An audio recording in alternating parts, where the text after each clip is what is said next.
Well, squad, it's time to stop with the cap. No puns intended. Some people are thinking that, is it possible that there is really a serial cat? Nope. NParks have done their thorough investigations, and the cat that was found unalive in Yishun Street 51, well, that is more than likely due to a vehicular accident, a blunt force trauma to the head. That's it. And some people might be thinking, then how do you explain the unnaturally splayed hind legs of the cat? And why is the cat being surrounded by poops? Why is the cat being surrounded by poops? Well, I did the next best thing we could by asking our AI overlords.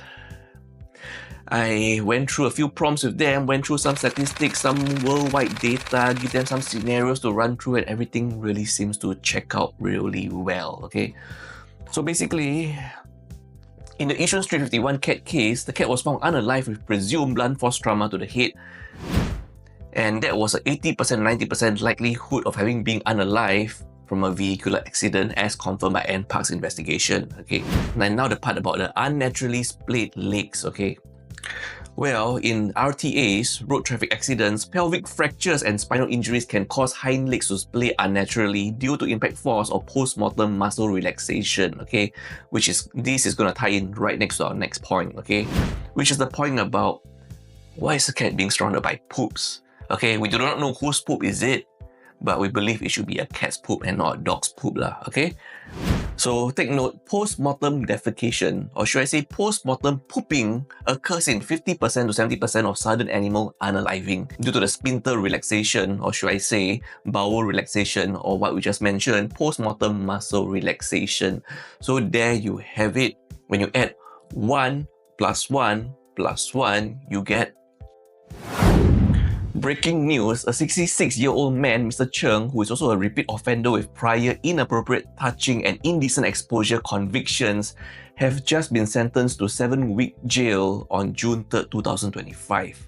Let's talk a bit about his background, okay? So in November 2024, Mr. Cheng was convicted of inappropriate touching, sentenced to 1 week in jail, and indecent exposure, sentenced to 8 weeks in jail, for a total of 9 weeks in jail. And now, in April 2025, Mr. Cheng inappropriately touched a 72-year-old woman working as a cleaner at a coffee shop by squeezing the right side of her behind.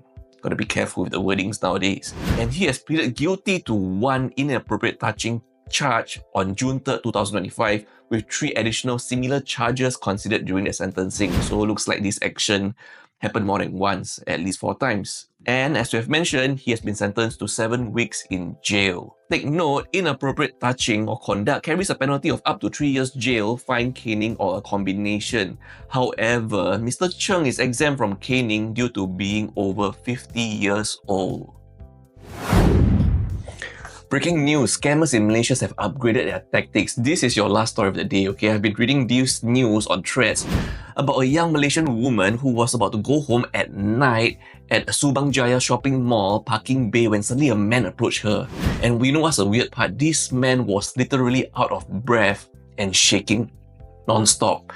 I mean, if you are all alone at night, dim setting, alone in the parking bay, and you see this person talking to you, who wouldn't freak out? I would freak out too, okay?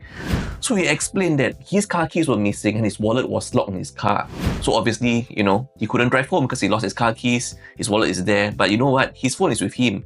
But that didn't stop him from asking the woman to pay for his e-hailing ride. I know it doesn't make sense, right? So, she was asking him, why couldn't you just transfer the money directly using your phone? I mean, you have a phone there, right? You can just pay for the e-hailing ride yourself. And then his reason to her was, oh, it's because I'm using another e-hailing ride. And she just okay, that makes sense. Literally, it doesn't make sense, but tactics have upgraded now. Instead of a believable story, they just put you in a really tense situation. Late night, you're facing one man out of breath, shaking non-stop. And he's telling you this story that doesn't make sense. You don't even know whether he has mental issues or he took some illegal substances. You're really in a tight spot right here. You also look around, there's no one near you. What could you really do? So she just, I get what you mean. You have your phone there, but you're using a different app, so you couldn't pay the app.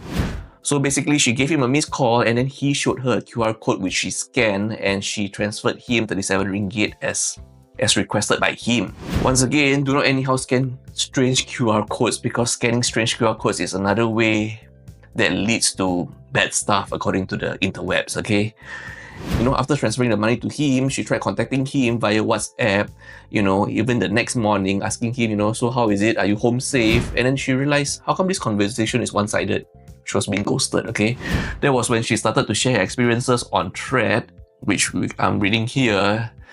And people even allegedly claim to have met the same scammer. So, you know, stay safe out there, stay aware. But if the scammer is right in your face and they're literally shaking and out of breath, I do not know how you're gonna react. I mean, most people will freak out. I probably would too.